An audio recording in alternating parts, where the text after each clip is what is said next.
This is Talk Nerdy to Me. I am your host, Troy Stegner. And if I sound excited, it's because I am. I have a special treat for you guys today.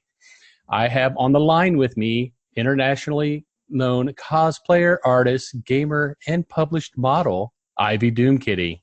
Hello, Ivy. Hey, how are you? Good. Thank you for doing this interview with us. And I'm going to jump right into some questions here. Okay. No, okay. You weren't born a cosplayer. You had a career before this. What did you do before you got into the world of cosplay? Well, prior to, I had worked at a call center for a bit, and from there, taught myself how to do cake decorating and baking from scratch. And after that, that just kind of became a thing for me. And then cosplay came along, and I wasn't able to do that as much as I wanted to anymore because I was so busy with traveling and whatnot. So once that picked up, I stopped doing the baking and the cake decorating. But it was a lot of fun. It was definitely a lot of fun and a creative outlet. And oddly enough, something that I'm picking back up again as of late. I asked because I'm going to circle back later to that baking comment, and you'll see toward the end. Okay. You got started as a model with Frank Cho. Is that correct? Yes, actually. That's also one of the things that I was doing. There was a comic book convention that we were all part owners of. So Frank Cho, a few other friends, and myself all part owned a convention called Big Wow Comic Fest in San Jose, California. And Frank had reached out to me and asked if I'd be interested in modeling for him at his How to Draw Women panel that he does there, or did there. That con has since been bought out by Silicon Valley Comic Con. But it was insane because I had been following his work and had been a massive fan of his for a long time. And, you know, every time I'd go to a convention, there was always that fangirl moment and whatnot. And from that to, hey, would you like to model for me? It was amazing to be able to be acknowledged by your favorite artist, your favorite comic book artist, and work alongside them. So yeah, I modeled for him for a few years, did several different characters with him. So we collaborated on costume ideas and things like that, but I never really counted it as cosplaying because for me it was more of it's a model setting, you know, so you're standing in front of an audience in a specific pose for a period of time, and then you switch to another pose and whatnot. So it's more instructional than anything else. But it was absolutely amazing, and yeah, I've been a fan of comics and have been collecting books for a long time and just going to conventions as a fan. So just kind of transitioning from fan, you know, of that media to helping create art alongside one of your favorite artists or your absolute favorite artist it was definitely a wonderful experience. Yeah, he is a very talented artist. What was the moment where you just snapped in your mind and you said, you know what, I can make a living off of you, that I can make this a career? I'm not sure.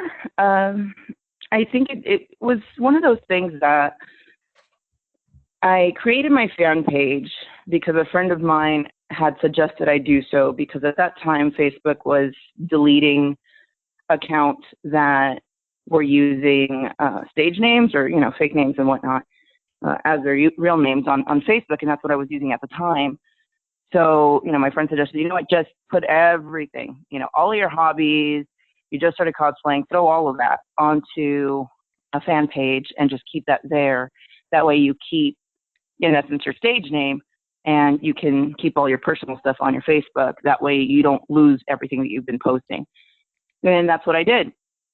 And then from there, my social media presence started to grow. I started to get invited to conventions, and it got to a point where now conventions were, conventions were offering to pay for me to travel to their shows. In addition to, fans had asked if I could start producing prints for sale, and that's definitely something that I was very uncomfortable with because I just started. I was cosplaying for maybe 3-4 months, something like that. And the demand for prints was really, really high. And for me, it's a thing of, well, I'm nobody. I just started this. This is a hobby. This is for fun. Who's going to want a photo of me? Like, why? Why would you? There's no reason. You don't need a photo of me. So it was definitely something I was absolutely hesitant to do, but the demand was high enough to the point where I said, you know what, let's try this out. So I started doing print voting. So I throw on several photos online and say, okay, whichever one gets the most votes, we'll turn that one into a print. And from there, it just blossomed into, prints available and additional merchandise, calendars, things like that. And going back to, traveling at conventions, once it started to transition to, traveling to cons, and that keeping me significantly more busy than, doing cake decorating and baking. And I got to a point where I had to turn down, cake orders and things like that because I was gone for the weekend or whatever. I think at that point was the realization of, okay, I can't do this. Or in essence, for me at least, it's a thing of, once you get to a point with one job, once you are making equal to what your other job is making, then at that point it's safe to transition over into the other job. But I would never say just jump into it and have no idea if you can support yourself on it. So you had quite a hard decision to make.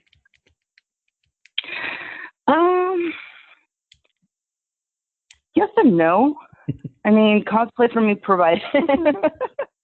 I love baking. I really do. It does make me very happy. But at the same token, being able just to create for myself is definitely something that's a lot more fulfilling, where, as an artist, I get to decide when that piece or costume is completed until I'm, satisfied with it, versus somebody that's paying me to make them something that's satisfactory to what they're looking for. Even though for me, it might not be something that I'm looking for aesthetically, or it's a design that I really don't care for, but that's what they want. Then, you have to do what they're asking for because that's what they're paying you for that specific cake or whatever, versus me just creating something for the sake of creating. Good answer.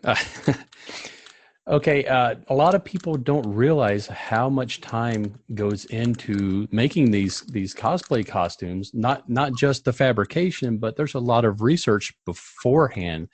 Can you kind of walk us through the creative process from scratch to finished product? Sure. For creating a costume, I generally start with a list of different characters that I love, either from childhood, growing up, whatnot. In gaming, anime, movies, comics, things like that. But I pretty much choose something that's inspiring me at that moment. And I always go back to that original list. But, let's say a movie's coming out and there's a lot of hype around it or whatever, and there's a specific character that I really, really like, and I may have forgotten about that character. And then, hey, the movie's coming out. You know what? I need to pick up that design again. So, depending on what's currently inspiring me, and then from there, I go to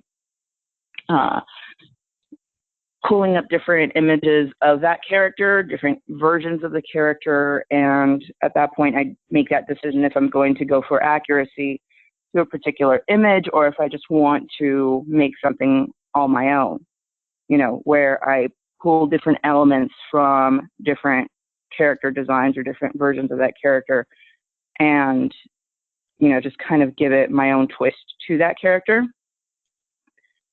So after, having all of those images, or in essence creating a collage of them, is when I try to figure out, okay, how much time do I have to make this costume? What materials do I need? Do I need to commission anything in particular? For example, I do commission out corsets from Castle Corsetry if I'm using a corset in a costume. Otherwise, I make the costumes on my own.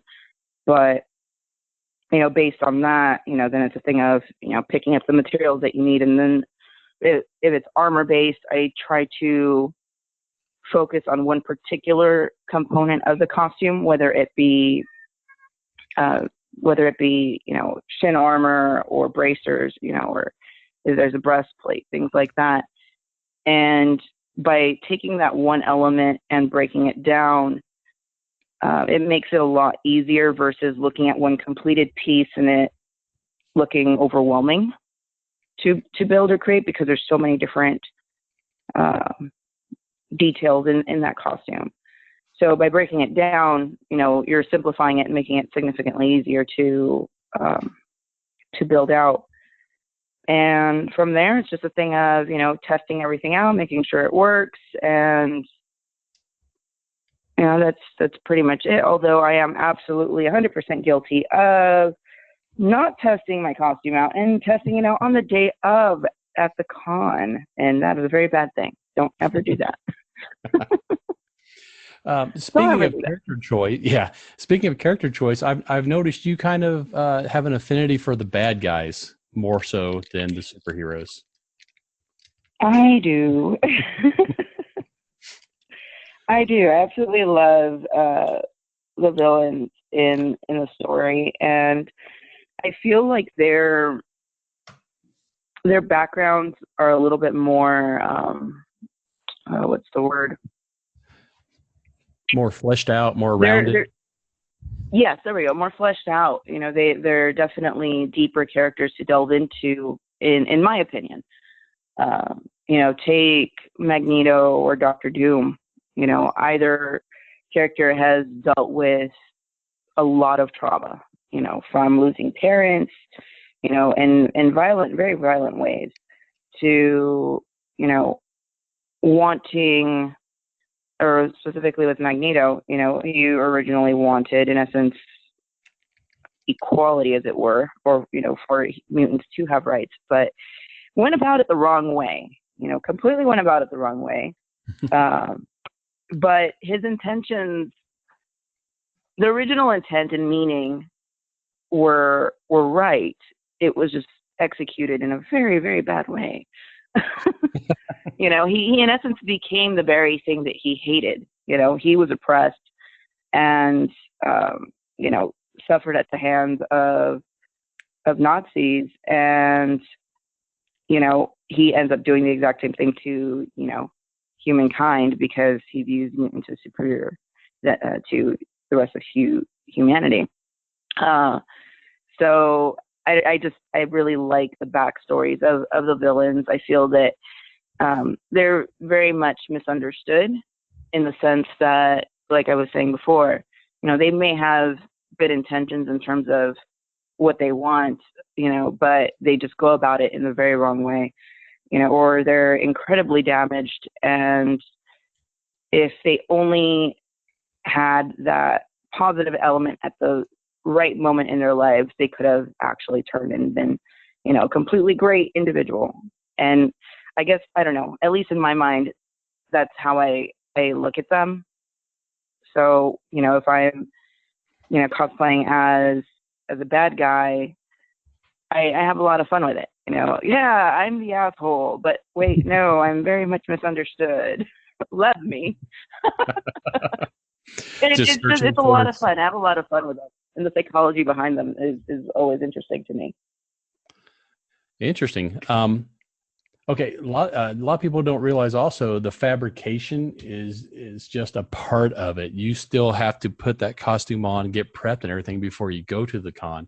So what does a typical con day look like for you, getting ready, putting on the costume and getting to the venue? Well, that will depend on the costume, but if it's armor based, I absolutely need help. And usually my sister or an assistant travels with me and helps me get in and out of that costume, and in essence works as my handler while I'm in that costume.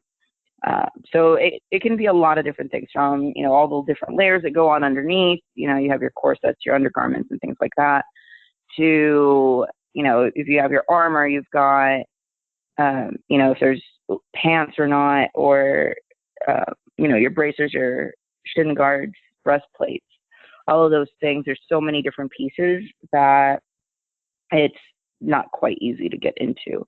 So I'd say it takes about 2 hours from getting up in the morning, you know, showering, all of that, you know, makeup and everything, to the point where you're ready to walk out of the room. But it's definitely not easy, especially when you have closures and things that are on your back that you cannot get to yourself, that requires, you know, the assistance of somebody else. Or, you know, in the case of if I have wings on a character, you definitely need somebody there to spot you and make sure that you're not, you know, knocking things over or walking into anything, because, you know, your width is significantly bigger than it normally would be with that extra span. So yes, it's definitely, it's not easy. And then you go into issues throughout the day of, if the costume is very restricting, like let's say the bunny suits, Playboy bunny suits, you step into them, so, and then they lace up from the bottom to the top and the back.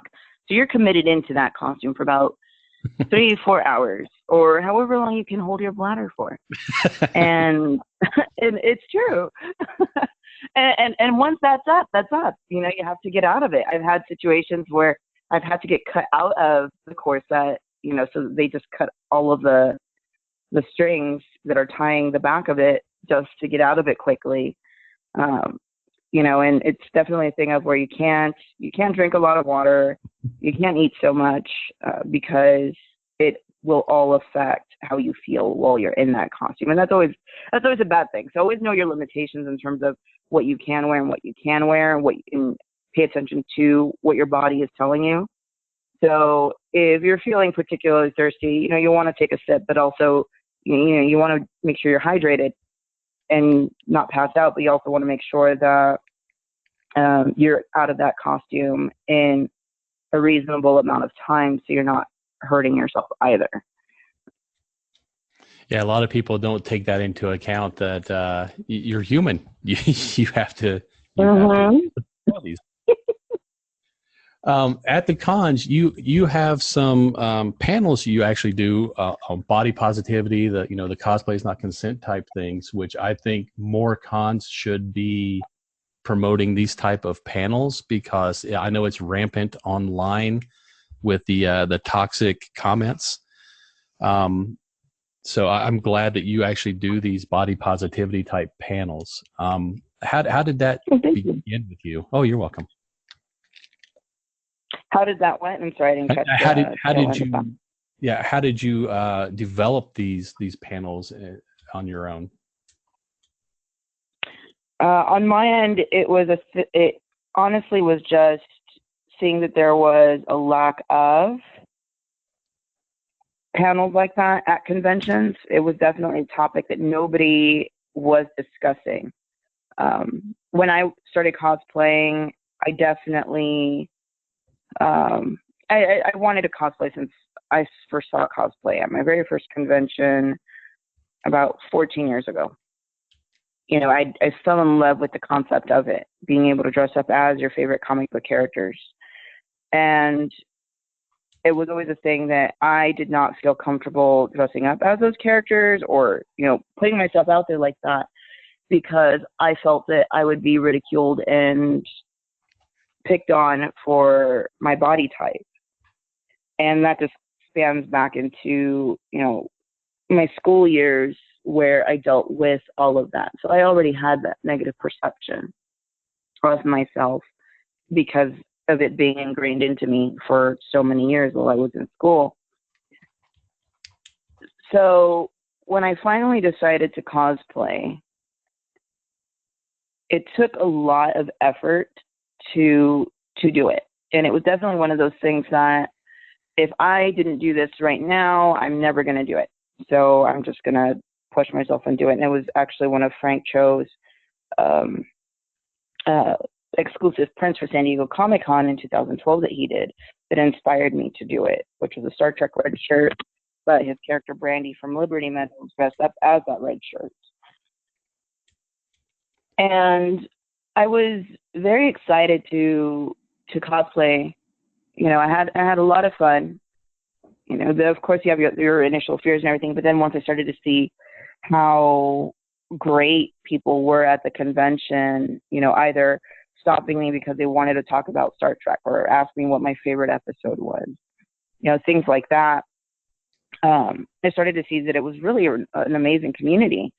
But online, there were a lot of negative comments, and people were just really, really cruel.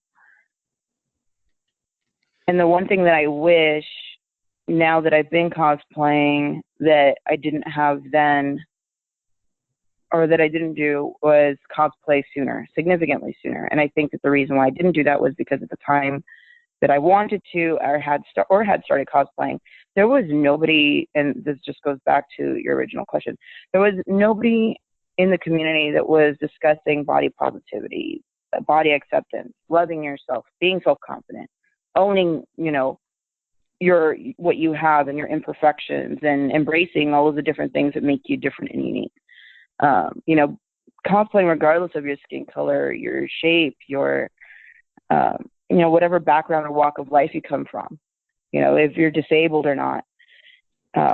And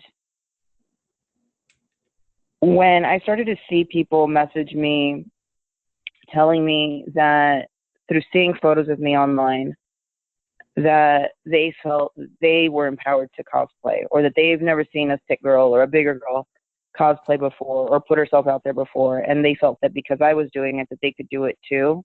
When I started seeing that other people were reaching out to me like that, that's when I came to that realization of, you know what? No one's saying anything. No one's talking about this. It's almost like it's a taboo subject. So I'm going to make a panel about it. And that panel was called So They Say You Shouldn't Cosplay. And I debuted it at MegaCon 2013, I want to say. Was it maybe 2014? Maybe it was 2013. I don't quite remember. It was 2013 or 2014. I feel like it was 2013, though. But that would have mean I've been cosplaying for less than a year. So that might not be right. And I was very nervous because they put me in a panel room that held about 500 people. And I've never done a panel before on something that was very near and dear to me. And I handpicked several friends of mine that I knew had similar stories in terms of their upbringing or facing adversity or any kind of negativity in their lives. And, you know, we went out, and the room was completely packed with people. Every seat was filled. And it was a response that I had never anticipated getting, that there was that many people that felt the exact same way that I do, that felt that they couldn't pursue a hobby, something that, you know, for fun, because of fear of being picked on, a fear of, you know, being looked at negatively, or somebody in their past telling them, no, you cannot do this. And after that, it took off. I made sure that I had that panel at every convention I was at. And then from there, I kind of spun into various other topics, including, you know, the cause positive movement and cosplay is not consent, body confidence in cosplay. And then it just kind of broke into various other panels on, you know, how to do, you know, more like workshops, photography and cosplay, and, you know, just a lot of different things. But the panels are definitely the one thing that I love more than anything. You know, just being able to connect with a large audience that is interested in the exact same topic that you are, and are there because they want to learn about something, and just being able to educate others.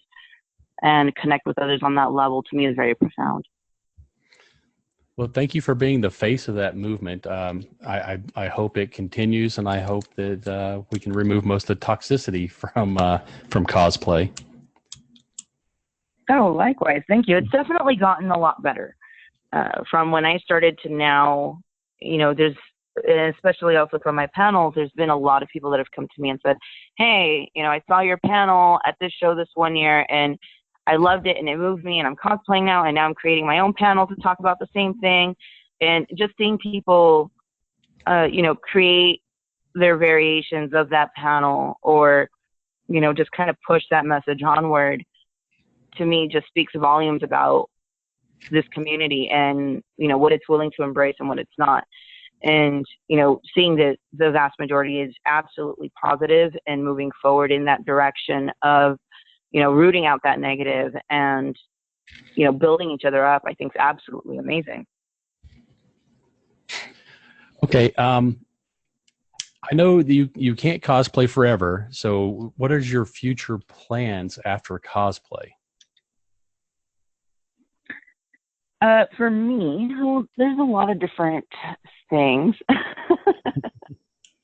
It's good to have options. I love a great many things, but I've recently been reconsidering getting back into cake decorating, but focusing more on, the geek culture aspect of it, which I kind of was already doing when I first started cake decorating, but I really love it. So I feel that I am going to venture more into that realm.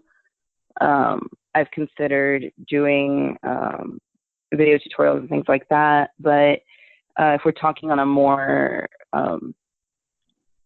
secure and solid basis, I definitely want to work on the back end of conventions, or pop culture and media. Either that be working with organizers directly, or working with guests directly. So definitely more on the back end on an organizational level, as opposed to, being a guest at the show itself. Having worked with Big Wow Comic Fest and a couple other conventions, and handling guests and bookings and things like that, and then managing those aspects of them is something that I love. I absolutely enjoyed it, and being able to put those type of things together. So I'm thinking definitely more on that back end at some point. It's just a matter of when. Okay, the last question I have for you, and this one's a very, very important question. This is the one I told you I was going to circle back around to. We asked this of all of our interviewees. For you, is it cake or pie? Cake. I kind of figured with the baking background that would be the answer. Cake. But I really do love my pumpkin pie. I make a really, really great pumpkin pie that I can eat any time of the year. But overall, if it was going to be a death match between the two, the cake would live on forever. Oh, great. It was great talking to you today, Ivy. Thank you for doing the interview, and we're looking forward to seeing you in El Paso in April. Oh, thank you so much. I'm really, really excited. It's been a while since being in Texas. So, and I have a lot of fans that have been messaging me about going to Texas. So I am very excited to be back. I'm looking forward to this. Yeah, and there's a lot of people excited to see you. Do you have any sites you want to plug before we leave? Oh, yes. You can check out all of my work through on all social media as Ivy Doomkitty. So Instagram, Twitter, Tumblr, Facebook, all those good things. And then also I have my website, ivydoomkitty.com. And then I have a travel blog, which is also a fan club, but it's more travel blogs. I travel way too much, so everything goes in the travel blog thing. And that's on Patreon. So it's patreon.com/ivydoomkitty. And you can see all of my travels. The most recent images I have on there are from being on the Great Wall in China from a show I did out there, which was amazing. So yeah, a lot of fun. And then I do work closely with a nonprofit out here in Southern California called Kit Crusaders, KITTCRUSADERS.org. And we help save cats and kittens from high kill shelters, as well as, seniors, special needs cats, get them placed into foster homes and into their forever homes, pay for their vetting and, expenses, food, things like that. So if you're interested in looking at supporting a 501c nonprofit, feel free to check out Kit Crusaders and see the work that we do there and help save some lives. Great. Good cause. Like I said, thank you for the interview, and we'll be seeing you in El Paso. Wonderful. Thank you so much. I appreciate it. Get nerdy with me. Tell me what game that you get on. Is it card or read? What kind of class do you play, girl? In an RPG?